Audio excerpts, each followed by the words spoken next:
Sana namang a day in my life as a third year college student na food tech. So hi guys, ako si Angeline. Nag-aaral, nagvo-vlog at nagne-negosyo. On the way na nga pala ako neto sa school guys at ngayon Thursday naman na. Just super nakakapagod nga pala tong araw na to. Medyo marami din ganap pero sakto pa rin, pero basta.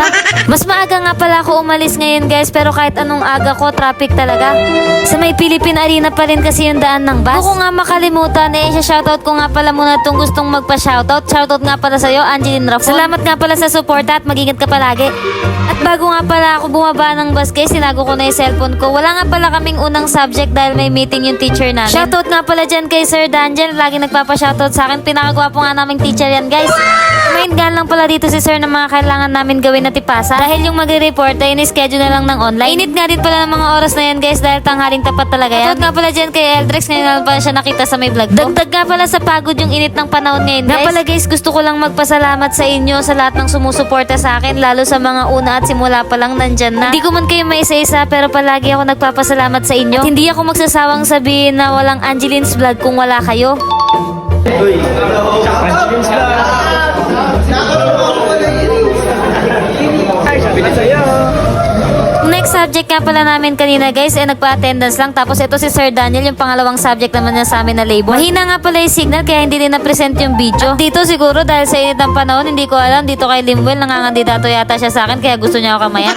At yung kaninang clip nga pala guys ng mga nagpapa-shoutout, nakalimutan ko nga pala ulit tanungin kung anong course nila dahil nahihiya rin ako. Ang sarap at nakakatuwa rin pala sa pakiramdam na may nakakilala na sa akin sa school. Dahil dati nabibilang ko pa kung ilan lang yung nagpapa-shoutout pero ngayon hindi ko na kaya bilangin. Meron kasing mga pagkakataon na dadaan na lang ako, naglalakad ako mag-isa pero may mga magpapa-shoutout kaya hindi ko na din nabibidyohan. Mga ganyang pagsuporta pa lang maswerte na ako. Kaya pala guys, kung napapansin nyo, late ako nag-upload gabi na dahil nag-edit pa ako at gabi na ako nakaka-uwi dahil sa biyahe. Nakakapagod naman nga talaga tong journey ko na to pero gusto ko tong ginagawa ko at gusto ko may marating. Maliban nga pala sa pagkuha ng diploma, gusto ko rin kasi makuha yung mga gusto kong bagay na gamit ng sarili kong pera. Kaya ako to ginagawang pagbablog at pagnenegosyo kasabay ng pag-aaral. Kaya naman guys, kakayanin naman lalo kung gusto mo talaga. May mga pagkakataon talaga na tinatamad ako at gusto ko na sumuko sa pagbablog na to. Pero kapag naalala ko yung mga nagmo-motivate sa akin, wala akong dahilan para sumuko at tumigil. Hindi ko nga pala yan sinasabi for content lang. Nasasabi at sinasabi ko nga pala yung mga yan dahil nararanasan ko. Ayoko rin naman kasi naisipin nyo na lagi na for content lang. At sa mga umiirit nga pala sa akin dyan ng libre kahit joke lang, kapag nga pala dumating yung tamang taon at pagkakataon, babawi ako sa inyo. Hindi ko man may pangako sa inyo pero ipapangako ko sa sarili ko na makakabawi din ako. Anyways guys, ito na nga pala yung last subject namin na 4 to 7. Yung unang group na nga pala nag-report kanina, Japanese cuisine. After nga pala nila mag-report, nag-quiz nga pala muna kami. At pagtapos naman mag-quiz, nag-report na nga pala sila Margaret. Korean cuisine nga pala yung ni-report nila, kasama nila si Ryan Bang dyan, tsaka si Lebay. Ito nga pala yung pinakihintay ng lahat, ang uwian. Tapos shoutout nga pala sa mayor namin dyan, kay Salmudi. Di ko nga alam dyan kay Limwell, pero bakit lagi siyang ganyan?